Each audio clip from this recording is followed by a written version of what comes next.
ಹುಣಸೂರು ತಾಲೂಕಿನ ಹಿರೇಕ್ಯಾತನಹಳ್ಳಿ ಗ್ರಾಮ ಪಂಚಾಯಿತಿಗೆ ನೂತನ ಅಧ್ಯಕ್ಷರಾಗಿ ಜೆಡಿಎಸ್ ಬೆಂಬಲಿತರಾದ ಮರೂರು ಗ್ರಾಮದ ಮಣಿಯಮ್ಮ ಅವಿರೋಧವಾಗಿ ಆಯ್ಕೆಯಾಗಿದ್ದಾರೆ. ಹಿರೇಕ್ಯಾತನಹಳ್ಳಿ ಗ್ರಾಮ ಪಂಚಾಯಿತಿಯ ಹಿಂದಿನ ಅಧ್ಯಕ್ಷರನ್ನ ಅವಿಶ್ವಾಸದಿಂದ ಪದಚ್ಯುತಿಗೊಳಿಸಲಾಗಿದ್ದ ಹಿನ್ನೆಲೆಯಲ್ಲಿ ಚುನಾವಣೆ ನಿಗದಿಯಾಗಿತ್ತು. ಅಧ್ಯಕ್ಷ ಸ್ಥಾನ ಪರಿಶಿಷ್ಟ ಪಂಗಡ ಮಹಿಳಾ ಮೀಸಲು ಸ್ಥಾನವಾಗಿದ್ದು ಒಬ್ಬರೇ ನಾಮಪತ್ರ ಸಲ್ಲಿಸಿದ್ದರಿಂದ ಜೆಡಿಎಸ್ ಬೆಂಬಲಿತರಾದ ಮರೂರು ಗ್ರಾಮದ ಮಣಿಯಮ್ಮ ಅವರು ಅವಿರೋಧವಾಗಿ ಆಯ್ಕೆಯಾದರು ಎಂದು ಚುನಾವಣಾಧಿಕಾರಿ ಹಾರಂಗಿಯ ಎಇಇ ಸಂತೋಷ್ ಕುಮಾರ್ ಘೋಷಿಸಿದರು.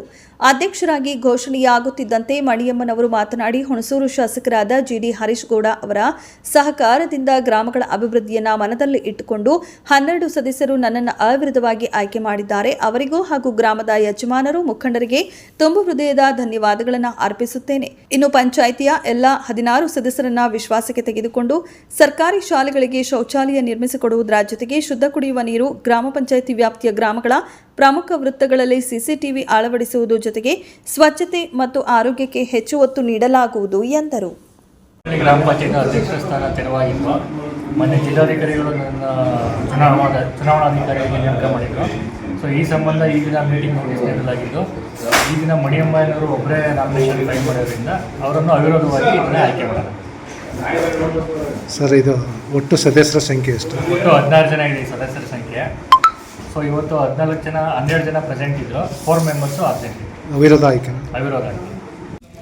ಹಿರೇಕ್ಯಾತನಹಳ್ಳಿ ಗ್ರಾಮ ಪಂಚಾಯತಿಗೆ ನೂತನವಾಗಿ ಅಧ್ಯಕ್ಷರನ್ನಾಗಿ ಆಯ್ಕೆ ಮಾಡಿರುವ ಉಪಾಧ್ಯಕ್ಷರು ಹಾಗೂ ಎಲ್ಲ ಸದಸ್ಯರಿಗೂ ತುಂಬು ಹೃದಯದ ಧನ್ಯವಾದಗಳನ್ನು ಹೇಳುತ್ತಾ, ಹಾಗೂ ಹಿರೇಕ್ಯಾತನಹಳ್ಳಿ ಗ್ರಾಮ ಪಂಚಾಯತಿ ವ್ಯಾಪ್ತಿಯಲ್ಲಿರುವ ಎಲ್ಲ ಮುಖಂಡರು ಹಾಗೂ ಯಜಮಾನರುಗಳಿಗೂ ಕೂಡ ತುಂಬು ಹೃದಯದ ಧನ್ಯವಾದಗಳನ್ನು ಹೇಳುತ್ತೇನೆ.